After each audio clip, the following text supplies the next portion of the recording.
আসসালামু আলাইকুম। আমি তাসলিমা মিলন বগুড়া থেকে আপনাদের সাথে। চলেন আজকে একটা ভর্তা করে খাই। কলার ছাল, কাঁচকলা। কাঁচকলার গুণের কথা নাই বা বললাম।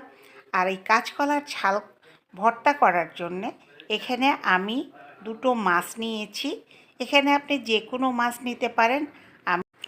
আমি তেলাপিয়া মাছ নিয়েছি, তারপরে নিয়েছি দুটো আলু একটু চাকা চাকা করে দিয়েছি, একটু রসুন দিয়েছি বেশ কয়েকটা, একটু আদা কুচি দিয়েছি, একটু মরিচ দিয়েছি, কাঁচা মরিচ, একটু লবণ, একটু হলুদ, সব মিলিয়ে এটা একটু মাখো মাখো করে একটুখানি সরিষার তেল দিয়ে এমনভাবে এখানে পানি দিব যাতে এটা ভাজা ভাজা হয়ে যায়, আবার সিদ্ধও হয়ে থাকবে।